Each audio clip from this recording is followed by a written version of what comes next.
তো এখানে দেখতেই পাচ্ছ মটন কটকটিগুলো কতটা সুন্দর হয়েছে, কতটা খাস্তা হয়েছে। একটা তোমাদেরকে ভেঙে আমি দেখাই। এই যে দেখো কতটা খাস্তা হয়েছে এই মটন কটকটিগুলো, মুখে দিলেই মিলিয়ে যাবে এই মটন কটকটিগুলো।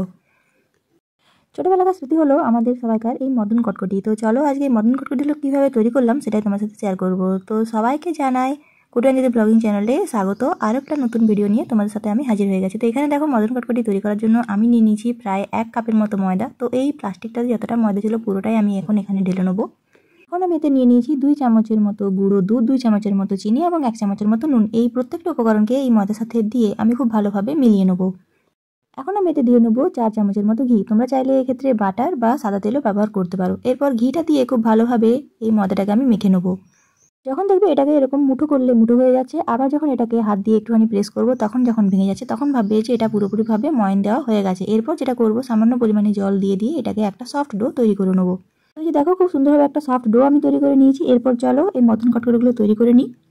এখানে দেখো আমি নিয়ে নিয়েছি চাকতি এবং বেলনা, এবং যেটা করেছি আমি সামান্য পরিমাণে সাদা তেল লাগিয়ে এরপর এই ডোটাকে আমি খুব ভালোভাবে এখানে দিয়ে নিয়েছি। এরপর বেলনা দিয়ে খুব ভালোভাবে আমি একটু পাতলা করে বেলে নেবো, মানে জিনিসটা থাকবে কিন্তু মোটা।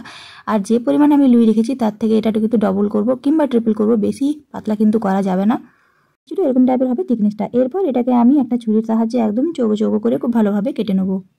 শেপগুলো যদি তোমাদের মনে হয় ব্যাকাটেরা হয়ে গেছে তাহলে তোমরা এইভাবে আঙুলে দিয়ে চেপে চেপে খুব ভালোভাবে এরকম ছোটো ছোটো টাইপের শেপ করে নিতে পারো, যেরকমটা আমি এখানে করছি। প্রত্যেকটা কটকটি খুব ভালোভাবে আমি কেটে নিয়েছি। এখন আমি যেটা করবো থালাতে এই প্রত্যেকটা কটকটিকে আমি রেখে নেবো। যে থালাতে আমি ময়দা মেখেছিলাম সেই থালার মধ্যে আমি এখন এই কটকটিগুলোকে তুলে নেবো। কটকটিগুলো কিন্তু আমার রেডি হয়ে গেছে। এরপর আমি যেটা করবো কড়াই দিয়ে নেবো গরম তেল। এরপর সাদা তেল গরম হয়ে গেলে আমি একটা একটা করে যে কটকটিগুলো তৈরি করে রেখেছিলাম সেই কটকটিগুলোকে এখন আমি গরম তেলের মধ্যে ছেড়ে নেবো। গরম তেলে কটকটিগুলো দেওয়া হয়ে গেছে। এখন আমি যেটা করবো খুব ভালোভাবে এগুলোকে একটু লালচে লালচে করে ভেজে নেবো। 2 পাশটা খুব ভালোভাবে লালচে করে ভাজা হয়ে গেলে কটকটি রেডি হয়ে গেছে। এখন এটাকে আমি একটা প্লেটে তুলে নেবো। এখানে দেখো আমি প্লেটে এই কটকটিগুলোকে তুলে নিয়েছি। দেখতেই পাচ্ছ খুবই সুন্দরভাবে এটা কিন্তু তৈরি হয়ে গেছে। আর দেখতে লাগছে কিছুটা পনিরের টুকরোর মতো। এই যে দেখো এইভাবে আমি তোমাদেরকে এটা ভেঙে দেখাই। বাইরে থেকে হয়েছে কিন্তু অনেকটা ক্রিস্পি আর ভেতর থেকে কিন্তু হয়েছে অনেকটাই নরম।